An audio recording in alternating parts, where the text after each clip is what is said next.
जय श्री हरि विष्णु, जय श्री राधे कृष्ण। आप सभी का आपके अपने YouTube channel VK Mishra present में बहुत बहुत स्वागत है। आइए आज आप सब सुनेंगे विजया एकादशी व्रत की कथा। आप सभी भक्तों को विजया एकादशी व्रत की ढेर सारी शुभकामनाएं। आप सभी के जीवन में लक्ष्मी नारायण की कृपा से आप सभी को सभी प्रकार के सुख और समृद्धि की प्राप्ति हो। फाल्गुन मास की कृष्ण पक्ष की एकादशी को इसे विजया एकादशी व्रत के नाम से जाना जाता है।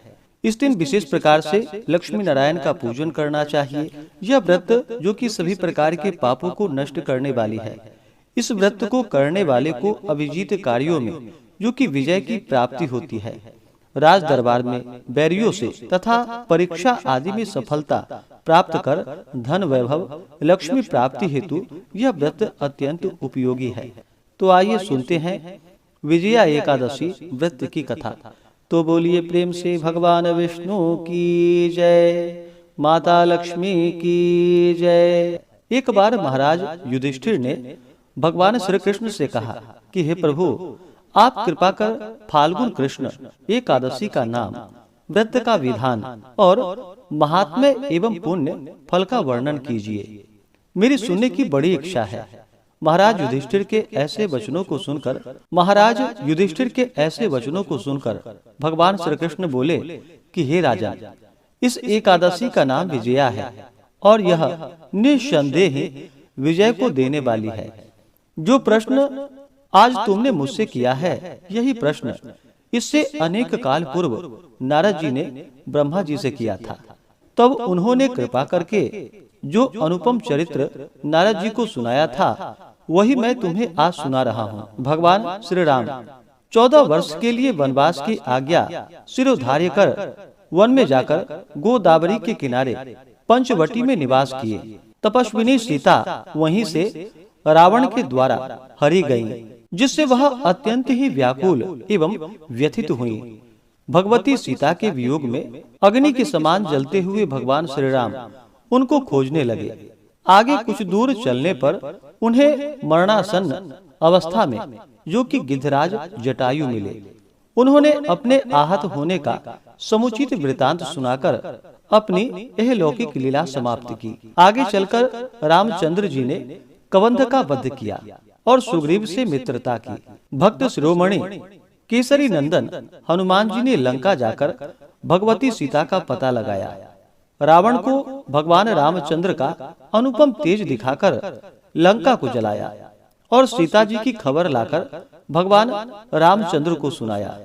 तब भगवान रामचंद्र ने सुग्रीव की सलाह से वानर और भालुओं की सेना लेकर लंका पर चढ़ाई की, मगर वहां पर सागर की महानता और अगाधता को देखकर चकरा गए और लक्ष्मण से कहा कि हे भाई, यह सागर तो अत्यंत ही अगम और अगाध दिखाई पड़ता है।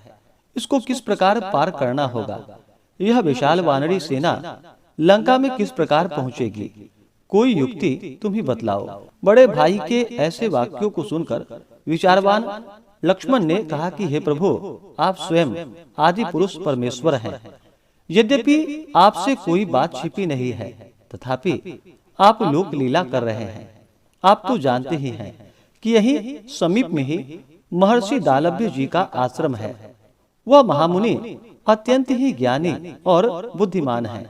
यदि आप उनके पास जाकर यह प्रश्न करें तो वह अवश्य ही कोई उपाय बतलाएंगे। लक्ष्मण जी की ऐसी बातें रामचंद्र जी को ठीक जची और वे दालभ्य ऋषि के पास जाकर उन्हें प्रणाम किए।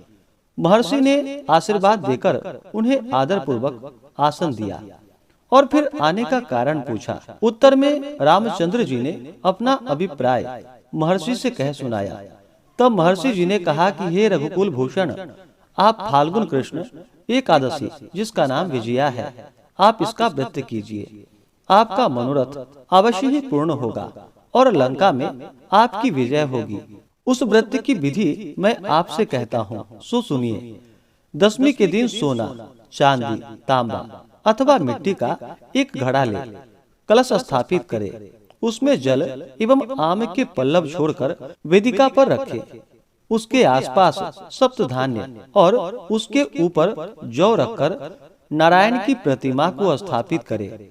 एकादशी के दिन स्नान इत्यादि से शुद्ध होकर धूप, दीप एवं नैवेद्य द्वारा विधिवत भगवान का पूजन करे। उस दिन भर उस कुंभ के सामने बैठकर भगवान का ध्यान करे और रात्रि में भी ध्यान करते हुए जागरण करे। द्वादशी के भोर में कलश को नदी या सरोवर के तट पर ले जाकर उसका विधिवत पूजन कर उसे ब्राह्मण को दान कर दे। इस प्रकार करने से आपके सभी मनोरथ अवश्य ही सिद्ध होंगे। दालभ्य ऋषि के ऐसे वचन को सुनकर भगवान राम ने सेना सहित व्रत को धारण कर लंका पर विजय प्राप्त की। हे राजन, जिस प्रकार भगवान राम ने लंका पर विजय प्राप्त की, उसी प्रकार सभी कोई इस विजया एकादशी का व्रत करके अपनी मनोकामना की सिद्धि कर सकता है। अतएव विजया एकादशी का व्रत अवश्य करना चाहिए। इसके महात्म्य को कहने एवं सुनने दोनों से ही अनेक पापों का नाश होकर वाजपेयी यज्ञ का फल प्राप्त होता है। तो बोलिए प्रेम से भगवान विष्णु की जय, माता लक्ष्मी की जय। इसी प्रकार से जो भी भक्त सच्ची श्रद्धा के साथ, नियम और निष्ठा के साथ विजया एकादशी का व्रत करते हैं, उन्हें सभी कार्यों में विजय की प्राप्ति होती है। जो भी भक्तजन एकादशी का व्रत धारण करने वाले हैं, उन्हें व्रत के लिए जो कि दशमी के दिन से ही व्रत में नियमों का पालन करना चाहिए। व्रती को दशमी, एकादशी और द्वादशी इन 3 दिनों में जो कि काश्य पात्र में भोजन नहीं करना चाहिए, मसूर का दाल प्रयोग नहीं करना चाहिए, मसूर नहीं खानी चाहिए, चने, मिथ्या भाषण, शाक, शहद, तेल, मैथुन, द्यूत और पान का सेवन नहीं करना चाहिए। दशमी और एकादशी के दिन चावल का प्रयोग नहीं करें। द्वादशी तिथि के दिन आप चावल ग्रहण कर सकते हैं। दशमी तिथि के दिन जो कि हविष्यान्न भोजन ग्रहण करना चाहिए, जैसे कि जौ, गेहूं, मूंग, सेंधा नमक, काली मिर्च, शर्करा और गौघृत आदि का प्रयोग करके एक बार भोजन करना चाहिए। दशमी की रात्रि में एकादशी व्रत का स्मरण करते हुए भगवान विष्णु का स्मरण करते हुए सोना चाहिए और एकादशी की सुबह नित्य क्रियाओं से निवृत्त होकर के गंगा नदी में या घर के नहाने के पानी में ही थोड़ा सा गंगा जल मिला करके स्नान करना चाहिए। शुद्ध वस्त्र धारण करना चाहिए और व्रती को व्रत का संकल्प लेना चाहिए और फिर जितेंद्रिय होकर श्रद्धा, भक्ति और विधि सहित भगवान का पूजन करे। उत्तम प्रकार के गंध, पुष्प, धूप, दीप आदि नैवेद्य आदि से अर्पण करके निराजन करे।